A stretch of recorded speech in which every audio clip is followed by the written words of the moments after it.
Sans pour autant tarder, commençons directement l'apprentissage d'Excel 2016. Bien sûr que nous avons choisi comme modèle l'édition 2016 de la suite Office et plus particulièrement pour Excel, mais il se peut que vous ayez une version soit ultérieure, je ne sais pas de quelle année, mais ne vous en faites pas, ce n'est qu'un choix, tout comme nous pourrions nous choisir Excel 2013, pourquoi pas 2007, pour pouvoir apprendre, pour pouvoir en constituer notre formation en Excel. 2016, ce n'est rien d'autre que l'édition ou bien une version. Commençons tout premièrement par les notions plus élémentaires. Et donc, ces notions plus élémentaires, pour cette première séance, nous verrons comment arriver à lancer en fait Excel. Bien sûr, si vous avez suivi, ou bien si vous avez à voir notre ou à suivre notre formation ici, Word, vous aurez déjà un pas en avant. Mais si cela n'est pas le cas, ne vous en faites pas. Nous y reviendrons puisque nous l'avons dit au niveau de l'introduction que nous allons commencer d'un niveau plus bas et évoluer au fur et à mesure tout en voyant aussi bien des notions complexes en Excel. Et sans pour autant, nous ne pouvons pas avoir des notions complexes sans pour autant que nous ayons acquis de base, puisque ce sont ces bases qui nous serviront d'outils afin d'amorcer les notions complexes en Excel. Ensuite, donc, nous allons voir comment lancer votre classière ou encore votre Excel. Nous avons introduit, défini ce que c'est Excel. Ensuite, donc, pour lancer Excel, il peut y avoir plusieurs méthodes. Et parmi ces méthodes, la plus simple serait lors de l'installation de votre Office que vous envoyez l'icône de l'Excel au niveau de votre bureau.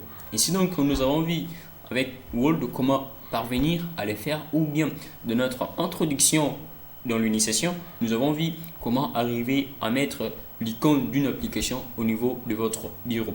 Si donc vous n'avez pas suivi cette partie, ne vous en faites pas, nous allons apprendre comment le faire. Et si donc nous vous conseillerons pourquoi pas d'aller revoir notre partie initiation en informatique où vous aurez acquis alors des bases très solides qui ne vous serviront pas seulement avec les suites Office, mais également avec votre parcours en informatique dans divers domaines. Ainsi donc, nous avons dit pour renvoyer l'icône dans le logiciel au niveau de votre bureau, il suffirait tout justement de lancer votre menu démarrer. Soit vous pouvez le faire avec la touche Windows ou bien vous allez juste cliquer au niveau du bouton démarrer.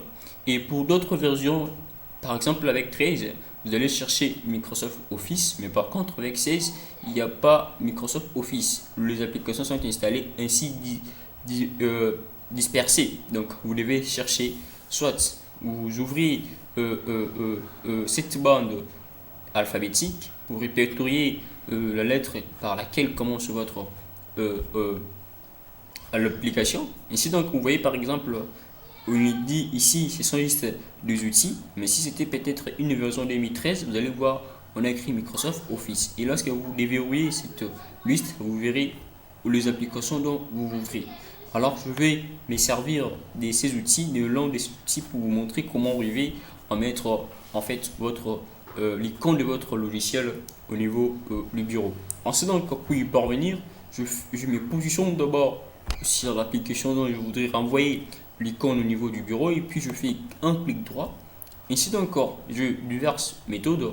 Tout premièrement, on me dit de le pingler au niveau de la barre des tâches. Quand je clique au niveau de la barre des tâches, vous voyez où s'est ajouté notre application. Et là, je peux détacher de la barre des tâches. Ok? Je peux mettre cela au niveau de la barre des tâches, mais cela ne constitue pas notre sujet pour ces instants.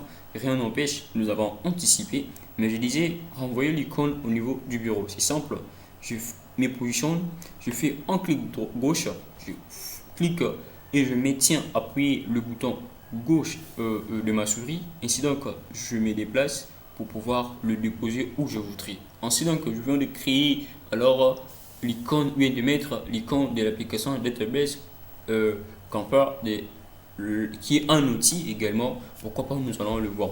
Ainsi donc, nous avons vu comment arriver à les faire. Lorsque vous installez votre suite Excel, vous pourriez aussi bien Vous pourriez aussi bien, pourquoi pas, mettre les icônes de différents logiciels dont vous allez vous servir un peu plus fréquemment. Cela constitue en fait un raccourci. Si bien vous ne voulez pas passer par l'icône qui se trouve au niveau de votre bureau, vous pourriez aussi bien le faire avec les icônes qui sont installées au niveau de votre barre des titres. Et si vous, barre des tâches, pardon. Et si vous ne connaissez pas ce que c'est une barre des tâches, rien n'empêche, n'hésitez pas de aller revoir la partie initiation de notre formation.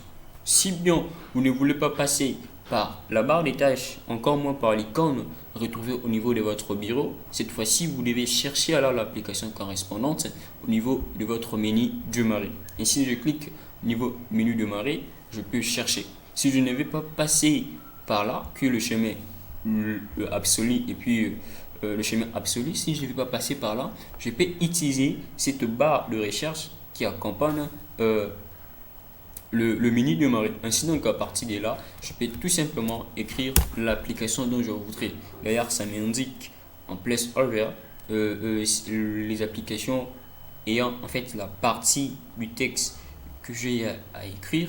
Vous voyez, ça m'indique Excel, mais il y a aussi 2016. À cet endroit, je peux lancer l'application. Si je ne veux pas le faire comme je venais de le faire, je peux le lancer à partir de là. Vous voyez, si il y en avait là, je l'ai épinglé, je peux lancer aussi bien à partir de là. Ensuite donc, lancement de votre Excel, vous retrouvez en fait c'est cette fenêtre. Ainsi donc, cette fenêtre qui se divise en D, nous voyons il y a une partie Excel qui en fait permet de chercher un document à part ouvrir d'autres classeurs, mais également vous indique le classeur qui vient d'être ouvert plus récemment. Ainsi bien à droite, vous voyez les différents modèles proposés par Excel. Si vous voulez en choisir, il serait simple de cliquer sur un de ces modèles. Ainsi donc, nous avons vu l'introduction en Excel. Nous entrons directement par l'apprentissage basique de notre formation.